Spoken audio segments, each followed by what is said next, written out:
If you've known me for a while, though, you might not know that I am a failed beauty pageant contestant. Okay, they didn't call it a beauty pageant. It was the Miss American preteen pageant. I was 11. I did a talent show where I sang and I danced. I gave a speech. I did an interview. And I brought you my ball gown to show you today as evidence. So was it a beauty pageant? Absolutely, it was a beauty pageant. My mother made this for me. I had to show it off. And here's the thing about this beauty pageant. When I went into it, I wasn't necessarily expecting to win. But as the weekend went by and I did my talent show and my speech and people were telling me how good I did, I'm gonna win. I'm gonna win. I've got this. And so the evening comes, I do my ball walk down with my dad on the stage, and then the only thing that they forgot to do was explain to me the elimination process, and that at some point they stopped calling names for the end, and I kept waiting to hear my name. And it never came, and I didn't understand, and my mom's telling me, Heidi, you didn't win, you're out. No, I'm not out, I'm going to win. She keeps, no, Heidi, you're out, that's it. You didn't win. So then the truth shut into me that you lost, you did not win this beauty pageant. So let me ask you, for every little girl like me that didn't even place, what is the temptation to believe? What do you think? You're not beautiful. You're not pretty enough. You're not good enough. So that's what we're going to talk about today, that is a warped view of beauty. And if you're visiting today, over the past few months, Ken and Ben have been talking about issues, idols in our culture that we struggle with, and we're not talking about us making statues or carvings and worshiping them, but it's the things that we struggle with that God intended to be good, and then because of the world and how we interact with them, how they affect us, we might start to put them above everything else. They become not good anymore.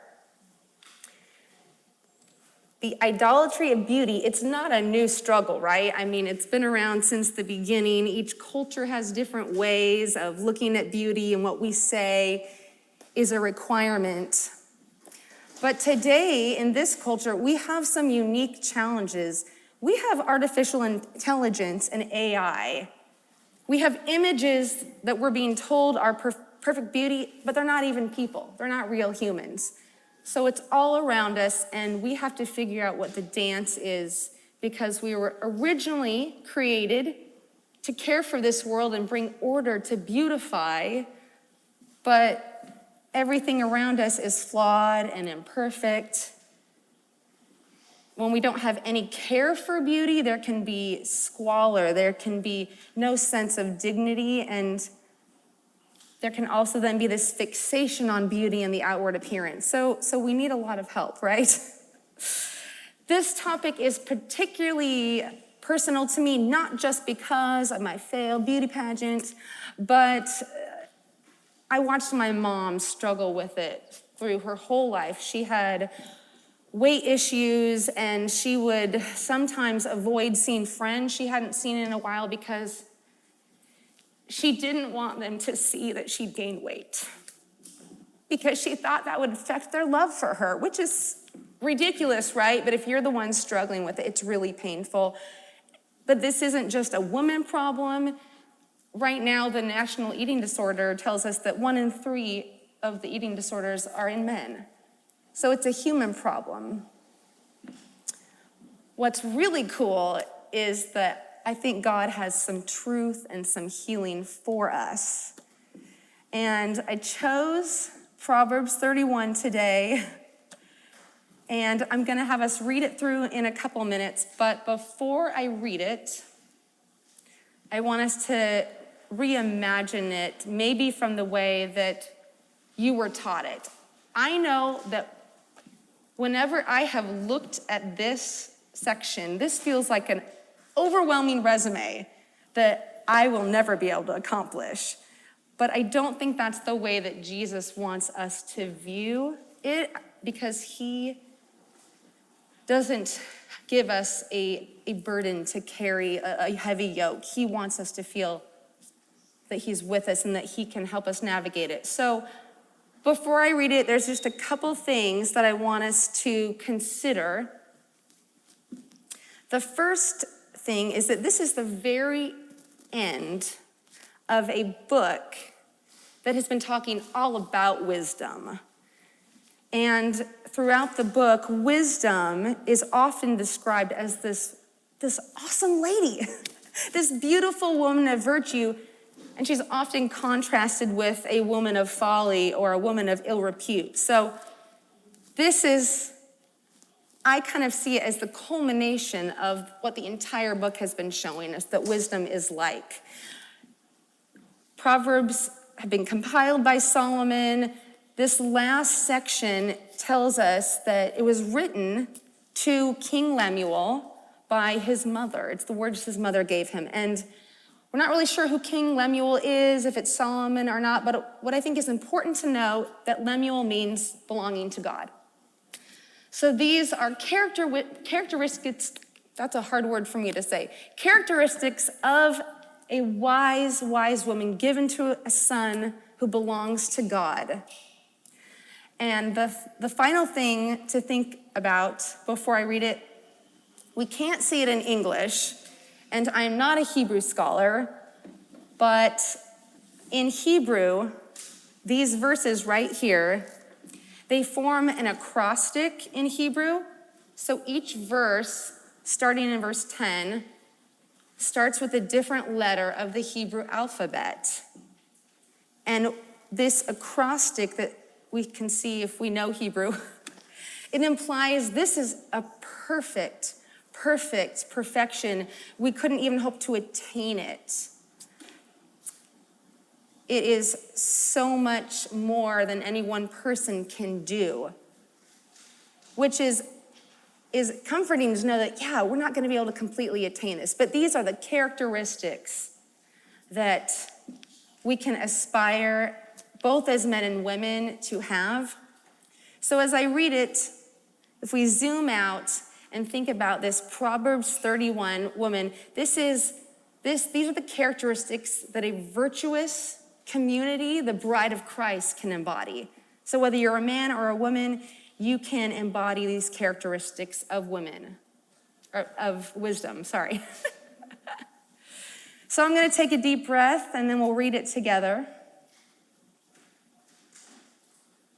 God, as I read this, your word is enough. So just as we hear these words about what wisdom and a beautiful community of God who knows how to interact with beauty is, would you show us and heal us and teach us?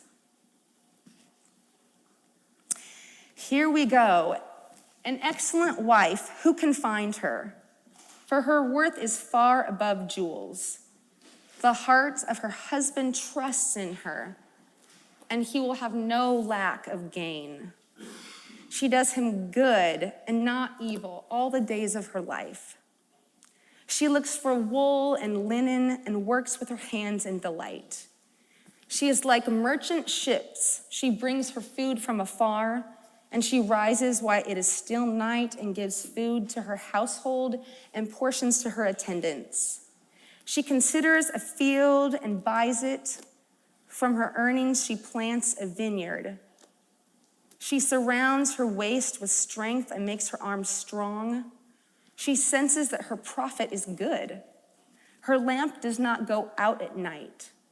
She stretches out her hand to the poor, and she stretches out her hands to the needy. She is not afraid of the snow for her household, for all her household are clothed with scarlet. She makes coverings for herself. Her clothing is fine linen and purple. Her husband is known in the gates when he sits among the elders of the land. She makes linen garments and sells them and supplies belts to the tradesmen. Strength and dignity are her clothing, and she smiles at the future. She opens her mouth in wisdom, and the teaching of kindness is on her tongue. She watches over the activities of her household and does not eat the bread of idleness. Her children rise up and bless her, her husband also, and he praises her, saying, many daughters have done nobly, but you excel them all. Charm is deceitful, and beauty is vain, but a woman who fears the Lord, she shall be praised. Give her the product of her hands, and let her works praise her in the gates. That's a lot. It's good. So let's start with verse 10. There's this looming question. Where is this person? Can we find this woman? It reminds me of the question that God asked Isaiah in 6. Who will go for us? Is there anyone who's willing to join me? Is anyone willing to appreciate beauty but not make it everything? I think there's these kind of people in this room because I know you and I've seen it. The Queen Mother tells her son that the partner she desires, this wise woman, is worth more than the jewels. And this echoes what the father of Proverbs has said chapters before. So mom and dad are echoing the same thing, that it's the character of the person and not the outside. Verse 11, the husband trusts her. As I mentioned earlier, it's really difficult in this culture to trust what we see, because so many of the images that we see are not even real. And now we have to go investigate news stories to figure out, is this a lie? Is this a scam? But the community of God that is wise is trustworthy, because what you see is what you get. In verse 12, she does her husband good and not evil all the days of her life, her whole life. I was talking to a musician friend of mine recently, and he's in his 70s. His name is John, and he plays the baron, the Irish drum. Awesome man. And he was telling me a couple weeks ago that when he walks in a room now at his stage in life, he feels invisible, because most of the musicians he's around now are much younger, and he feels like they don't see him because his body doesn't necessarily match how he feels inside. But what we see here is that a virtuous woman, a virtuous community, has wisdom, and wisdom is timeless. So here, I love how multi-generational we are, because we see that every age has value. Part of the middle section, let's go on. We see lots of things that the virtuous woman is doing. She's not demanding oasis. She's providing oasis. Now, I love the idea of an oasis, of just sitting and doing nothing. And sometimes that's good. But the characteristics here remind me of when Jesus washes the feet of his disciples. He doesn't have to do it. He's not required to do it, but this is what he is like. And this is what the wise community, the wise person of Christ, does in the community. Make sure that no one is overlooked. In part of the next section, verse 18, it says that she senses that her prophet is good. She recognizes value and doesn't sell herself short. We are not called to deny beauty here. A lot of us, well, part of what we love about Portland is the artisans here. You are some of the artisans, your artwork, your floral arrangements, you sew, you create homes that are beautiful and hospitable. So wise people don't have to deny beauty and creativity. We just don't worship it. Because wise people understand value, we're not weighed down by a poverty mentality. And what do I mean by that? Some of us grew up in homes that we were embarrassed of. Some of us had to go to school in clothes that we were ashamed of. Some of us had fear that there was never going to be enough. And even, I'm speaking for myself here, I have more than enough that I need today. So why do I keep wondering, will there be enough tomorrow? Will there be enough tomorrow?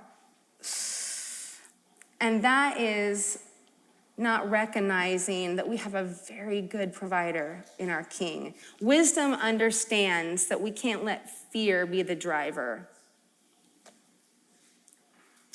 That we remember what Jesus told his followers, that don't worry about what you're going to eat and what you're going to wear. It's going to be okay. I've got this.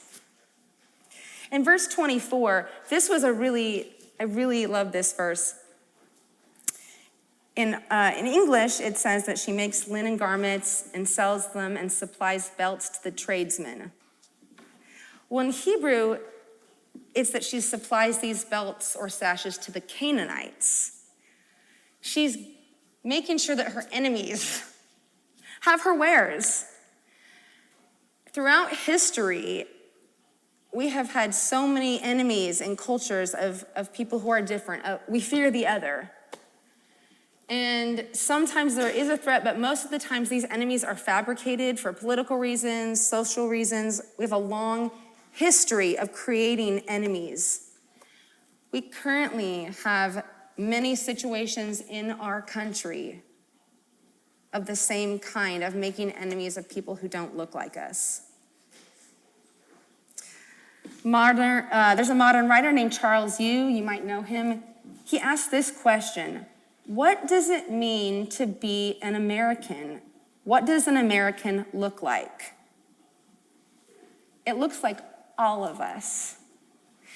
And a virtuous bride of Christ is in the habit of building bridges and not putting up walls. And so I love that the virtuous woman, she makes connections with enemies. Okay, we just have a couple more here, and then I'm going to give us some opportunity to pray through some of it. Verse 25, she smiles at the future. I love that she is not ruled by the fear. You know, I never grew up thinking that Christians were funny or easygoing people. Part of that could just be where I grew up. But people laughing and having joy, that is so beautiful. I've laughed with so many of you. And that's what people out there need. They need hope. They don't need us to deny the chaos and the pain, but they need hope too. And so I love that the virtuous person is confident that the future is going to be beautiful. Verse 26, her words bring life. Did you ever meet someone that you thought was so good looking, and then you met them and they started talking? This happened to me in college. It was not Ben. I don't know where Ben is.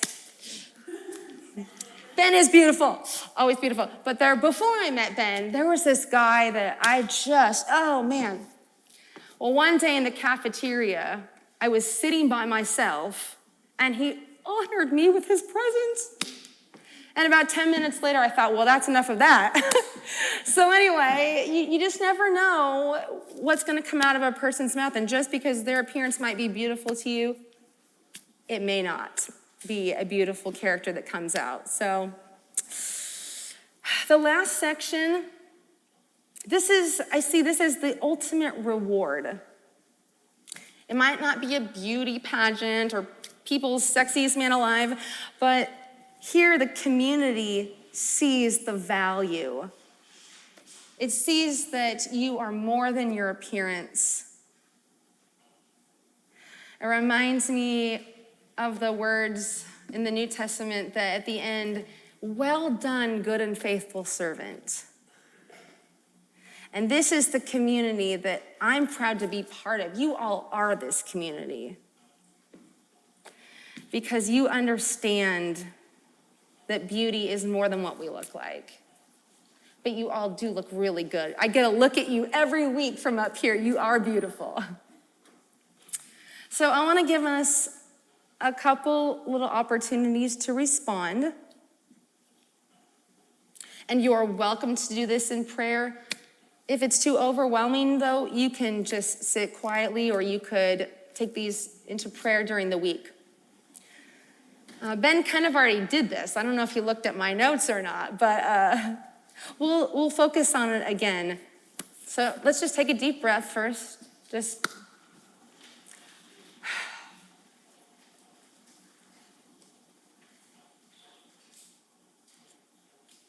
So just invite you, if you still are wondering, what is the image that you think of when you think of yourself? Are there words that come to mind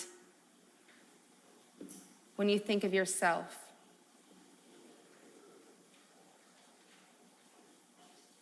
If there's anything that carries any bit of ugliness, I invite you to release that to Jesus and then ask him for that picture. Jesus, what word or image would you give in place of that ugliness?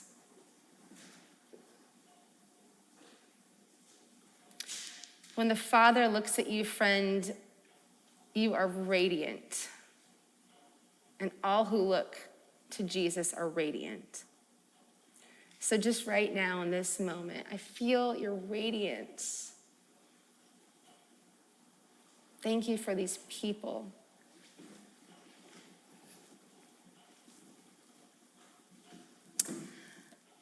The next opportunity for prayer. Wisdom in my life usually comes from getting it wrong. I'm really good at getting it wrong. It's because our perception of what is or is not beautiful can affect how we treat people. If we see other people's bodies as objects that we find appealing or unappealing, we've made them into idols, and it can affect who we give preference to, who we gravitate towards. We can do this with the beauty or the simplicity of our homes. One time I really got it wrong. It's probably about 10 or 15 years ago. I was reading online that there was an actress that I had watched in movies. I want to be respectful just for her sake, not to say who it is. But there was an actress that I had watched in many movies. And I remember saying out loud to someone what I thought of her eyes and her face. And I had critiqued her. And then I read one day that she had gotten a nose job. And it was like in that moment, God showed me, you participated in critiquing this woman that I made. It was never your place, but because she was an actress out there, you gave yourself permission to critique her.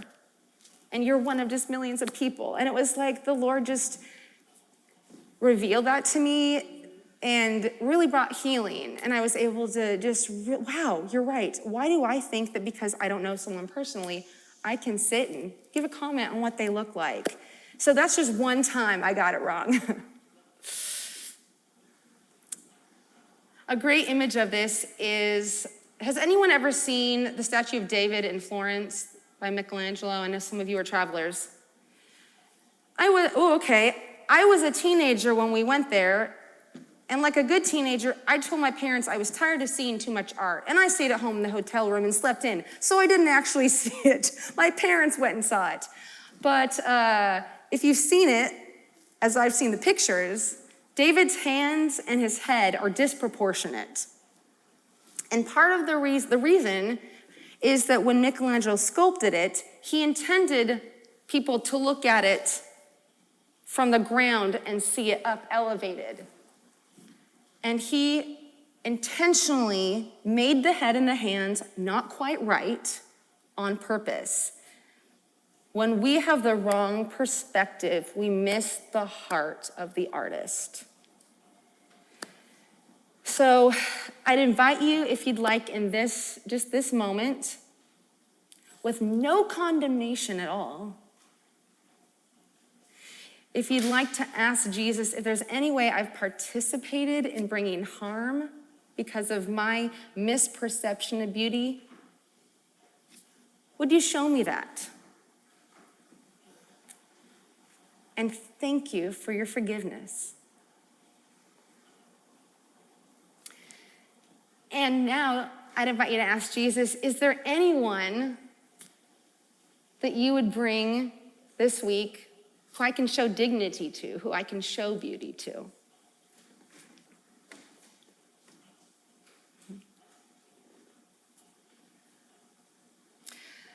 Okay, I've saved the best part for last.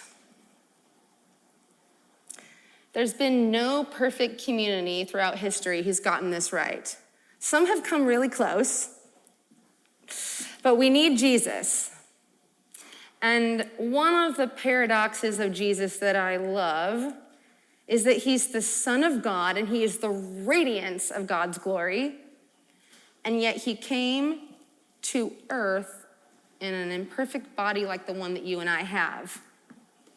Here's what Isaiah 53 says about this Messiah. He had no form or majesty that we should look at him, and no beauty that we should desire him.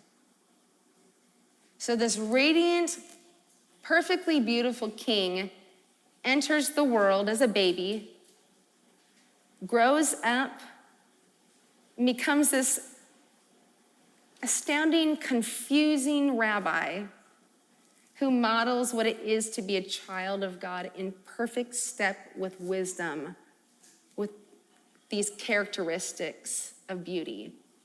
And that's the king who allows his body to be executed for us. And it's this body that was resurrected by the power of the Spirit and gives us hope.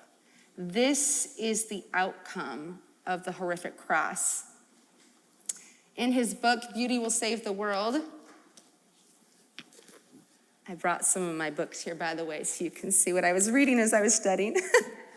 In his book, Beauty Will Save the World, Brian Zahn, he writes, if the crucifixion of Christ can be made beautiful, then there is hope that all the ugliness of the human condition can be redeemed by its beauty. So beauty is about Jesus.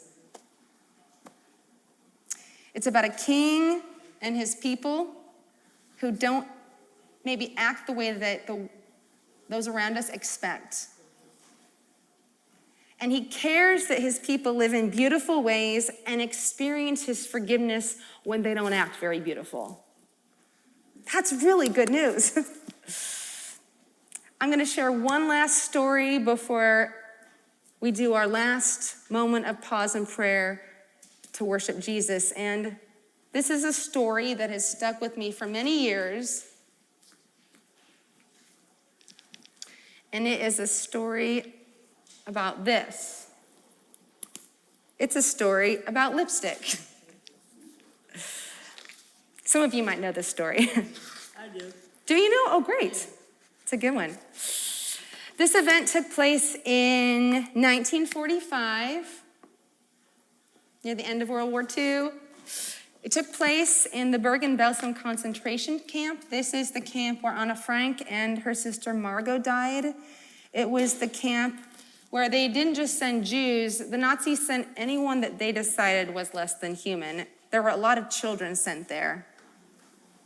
And the British Army arrived in May, and there were about 500 people a day dying in the camp because there just weren't enough supplies to keep them from dying. And then one day, a ton of lipstick arrives. The army has placed orders for medical supplies, all these things they need. That's not coming, but this ton of lipstick arrives.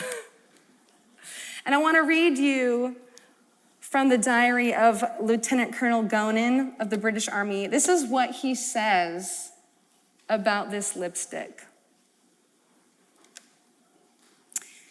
He says, "I don't know who asked for the lipstick. I wish so much that I could discover who did it. It was the act of genius, sheer unadulterated brilliance. I believe nothing did more for those internees than the lipstick. You saw women wandering around with nothing but a blanket over their shoulders, but with scarlet red lips. I saw a woman dead on the post-mortem table, and clutched in her hand was a piece of lipstick. At last, someone had done something to make them individuals again. They were someone, and no longer merely the number tattooed on the arm. At least they could take an interest in their appearance. And that lipstick started to give them back their humanity." Jesus has given us back our humanity, and he invites us to partner with him in doing that for each other. So we'll just pause one more time, and then we're going to sing a couple songs to this beautiful Jesus. How are you going to sing for us? So let's just pause a moment, and if you'd like, I'd invite you to imagine Jesus on the cross, picturing every bit of harm that you have experienced. Imagine Jesus carrying that on the cross, carrying every bit of ugliness that our community here has experienced. And now picture him bursting out of the grave. Picture him right now fighting his way to us. He's on the move. I want you to picture our community one day at the marriage supper of the Lamb. One day, we will sit with this enormous bride of Christ.